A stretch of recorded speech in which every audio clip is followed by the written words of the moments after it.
Mettez pause, cherchez vous-même la solution avant de regarder la correction. Bonne vidéo. Oyez, faiseur de deux capis.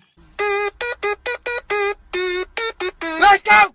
Résoudre une équation et utiliser la divisibilité. Pour l'exercice 37, on nous dit un supermarché reçoit une livraison de bouteilles. Si l'on compte les bouteilles par 3, 5 ou 7, il en reste toujours 2.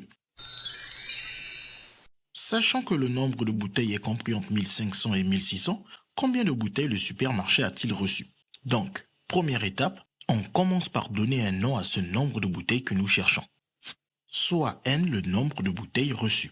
Et maintenant, en lisant l'énoncé, on nous dit on compte par 3, 5, 7. Et il nous reste à chaque fois 2. On comprend par là que lorsqu'on fait la division de notre nombre n de bouteilles, que ce soit par 3, par 5 ou par 7, à chaque fois, il va nous rester 2 bouteilles. Donc, si on n'avait pas ces 2 bouteilles, en divisant notre nombre de bouteilles par 3, 5 ou 7, il nous resterait 0 bouteilles.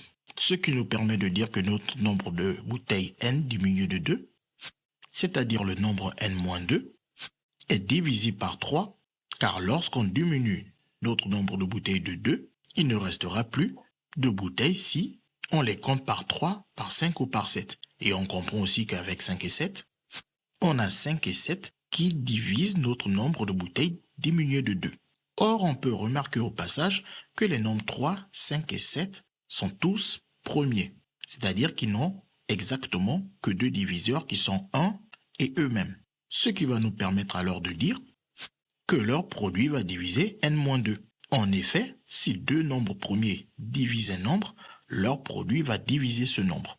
Et même s'il y en a 3, qui sont bien évidemment distincts, 3 nombres premiers distincts qui divisent un même nombre, nous donnent que leur produit divise ce nombre. On n'a donc plus qu'à effectuer le calcul de leur produit, qui nous donne 105.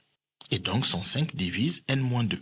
Et comme on nous a dit que le nombre de bouteilles est compris entre 1500 et 1600, on peut donc dire que notre nombre de bouteilles, n, est compris entre 1500 et 1600. Mais sauf que ce qui nous intéresse, c'est n-2, qui est divisé par 105. Pour faire apparaître ce n-2, il nous suffit juste de retirer 2 à chacun des membres de cette double inégalité.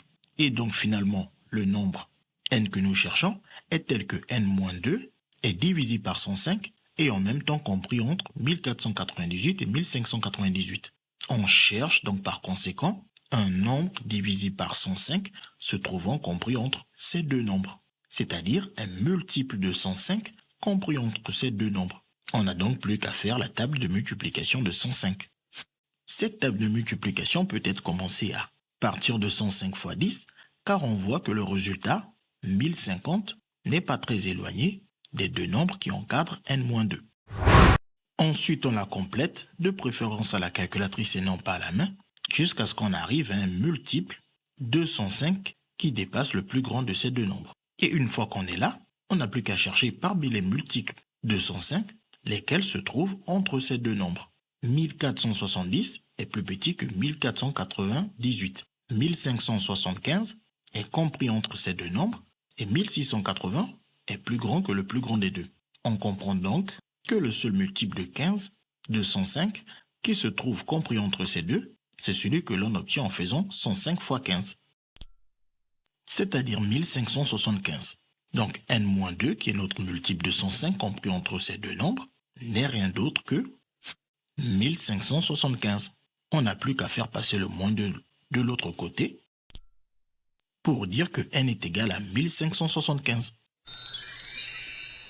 J'espère que vous avez compris. Mais oui, c'est clair. CQFD, ce qu'il fallait découvrir. Les mathématiques, ce n'est pas juste la mémorisation de l'application de cours. Ça nous aide à